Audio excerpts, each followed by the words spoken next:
भगवान गडावरच्या दसरा मेळाव्याचा वाद हा चिघळलेला आहे। भगवान गडाच्या महंतांविरुद्ध गुन्हा दाखल झालेला आहे। महंत नामदेव शास्त्रींविरोधात गुन्हा दाखल झालेला आहे। नामदेव शास्त्रींविरुद्ध मारहाण केल्याचा गुन्हा दाखल झालेला आहे। केज पंचायत समितीच्या सदस्याचा मारहाणीचा आरोप आहे। रामकृष्ण घुले यांनी मारहाणीची तक्रार केलेली आहे। महत्त्वाची आणि मोठी बातमी आपण पाहताय। महंत नामदेव शास्त्रींच्या विरोधात मारहाण केल्याचा गुन्हा दाखल करण्यात आलेला आहे। सुशील थोरात आपले प्रतिनिधी आपल्या सोबत आहेत। सुशील, नामदेव शास्त्रींच्या विरोधात मारहाण केल्याचा गुन्हा दाखल केलाय केज पंचायत समितीच्या सदस्याने।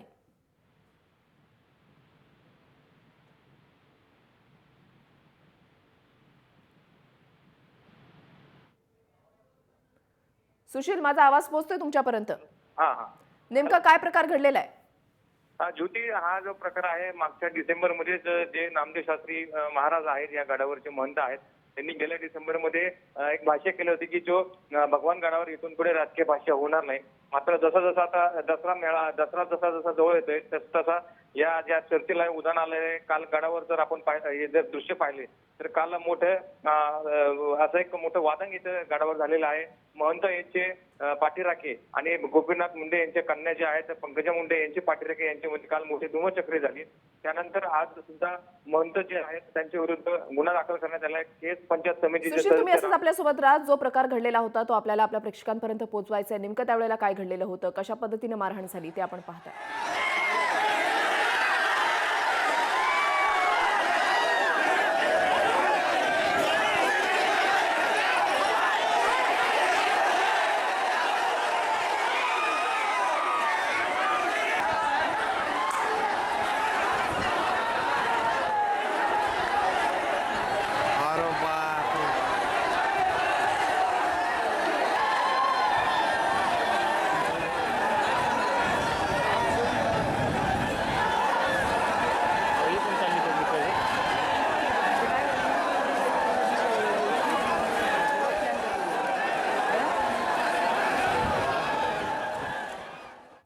सुशील थोरात आपले प्रतिनिधी आपल्या सोबत आहेत। सुशील, आता आपण या व्हिज्युअल्सच्या माध्यमातून पाहू शकतो की कशा पद्धतीने गोंधळ जो आहे, तणावाचं वातावरण त्या ठिकाणी निर्माण झालेलं होतं।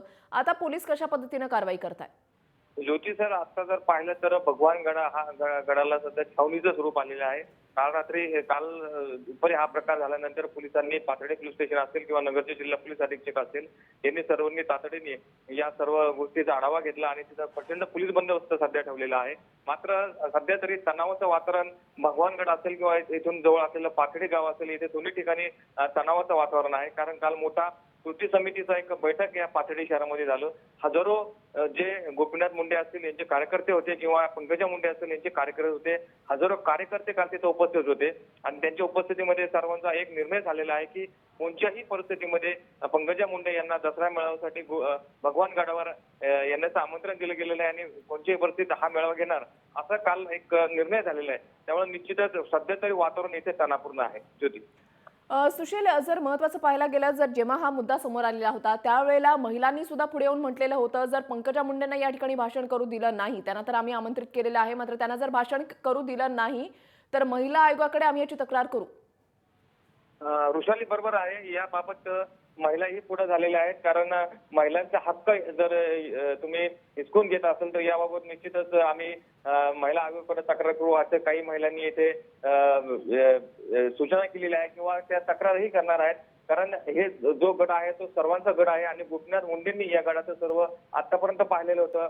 गड जो आता डेव्हलप जो झालेला आहे तो गोपीनाथ मुंडेंमुळे झालेला आहे असं गोपीनाथ मुंडे यांच्या कार्यकर्त्यांचं म्हणणं आहे। त्यामुळे गोपीनाथ मुंडे आणि त्यानंतर पंकजा मुंडे ह्या त्यांचे वारसदार आहेत। त्यामुळे निश्चितच इथे त्यांचा पहिला सध्या ते तणावाचं वातावरण आहे। पुढे आता काय होतं ते पाहणं महत्त्वाचं ठरणार आहे। धन्यवाद सुशील दिलेल्या सविस्तर माहितीसाठी।